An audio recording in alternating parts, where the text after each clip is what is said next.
والذي جاء بالصدق وصدق به أولئك هم المتقون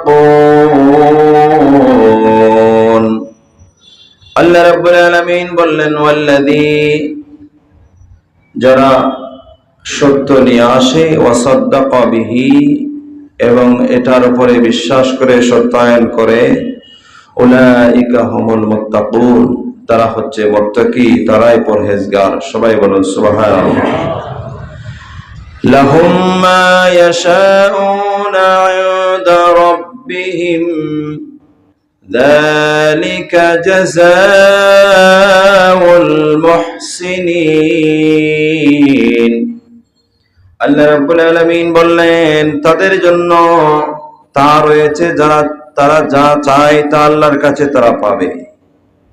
ওই সকল বান্দা যারা আল্লাহর পক্ষ থেকে সত্য নিয়ে এসেছে এবং এই সত্য ন্যায়ের উপরে যারা বিশ্বাস স্থাপন করেছে ঈমান এনেছে ওনারা লাহুম মা ইয়াশাউনা ইনদা রাব্বিহিম তারা আল্লাহর কাছে যা চাইবে তা আল্লাহর কাছে পাবে সবাই বলুন সুবহানাল্লাহ যালিকা জাযাউল মুহসিনিন আল্লাহ রাব্বুল আলামিন বললেন এটাই সৎকর্মশীলদের পুরস্কার সবাই বলুন সুবহানাল্লাহ। এই আয়াতে কারিমার তাফসীরে ওয়াল্লাযী জা বিসসিদকি যারা সত্য নিয়ে এসেছেন ওনারা হলেন আম্বিয়া ইকরাম সর্বশেষ হচ্ছেন রাসূল পাক সাল্লাল্লাহু তাআলা আলাইহি ওয়াসাল্লাম সবাই বলুন সুবহানাল্লাহ ওয়াসাদ্দাকা বিহি উলাইকা হুমুল মুত্তাকুন এবং সেটার উপরে সর্বপ্রথম যিনি সত্যায়ন করেছেন সর্বপ্রথম যিনি ঈমান গ্রহণ করেছেন তিনি হলেন সিদ্দিক আকবর সবাই বলুন সুবহানাল্লাহ। সিদ্দিক আকবরের সেই ঈমান গ্রহণের কথা আল্লাহ রাব্বুল আলামিন কুরআনুল কারীমের মাধ্যমে বর্ণনা করেছেন সবাই বলুন সুবহানাল্লাহ। যালিকা জাযাউল মুহসিনিন আল্লাহ বললেন সৎকর্মশীলদের পুরস্কার এটাই। এই আয়াতে কারিমার মাধ্যমে কয়েকটি বিষয় স্পষ্ট হয়। একটি হচ্ছে সিদ্দিক আকবরের সাদাকতের বিষয় যে সিদ্দিক আকবর আল্লাহর হাবিবের কথার উপরে সর্বপ্রথম সত্যায়ন করেছেন তিনি সিদ্দিক আকবর সবাই বলুন সুবহান। এবং আমলের চেয়ে ঈমানের গুরুত্ব বেশি, আমলের চেয়ে ঈমানের দাম বেশি, আমলের চেয়ে ঈমানের গুরুত্ব বেশি। আল্লাহ বললেন যারা সত্য নিয়ে এসেছে এটার উপর যারা বিশ্বাস করেছে তাদের জন্য তা রয়েছে তারা আল্লাহর কাছে যা চাইবে আল্লাহ তা দিবেন সবাই বলুন সুবহানাল্লাহ।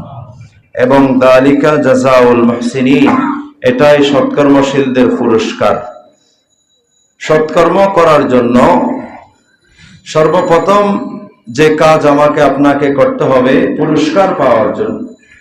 ভালো কাজ অনেকেই করে, ভালো কাজ অনেকেই করে, অনেক আল্লাহর বান্দা ভালো আমল করে ভালো কাজ করে, কিন্তু পুরস্কার পাওয়ার জন্য ভালো আমলের পূর্বে আগে ঈমানদার হতে হবে সবাই বলুন সুবহানাল্লাহ।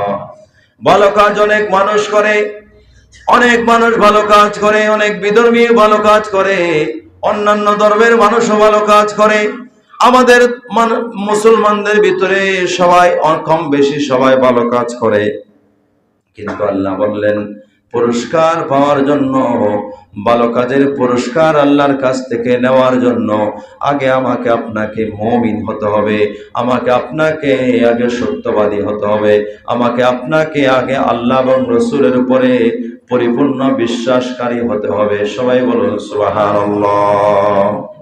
যদি না হই তাহলে ভালো কাজ করলেও এটা আমাকে মুহসিন বলা হবে না, সৎকর্মকারী বলা হবে না, এবং আল্লাহর কাছ থেকে পুরস্কারও আমি আপনি পাবো না যদি আমি মুমিন না হই, যদি আমি ওয়াসাদ্দাকা বিহি এটার উপরে আমার এতেকাদ না থাকে, এরকম বিশ্বাসী আমি না হই।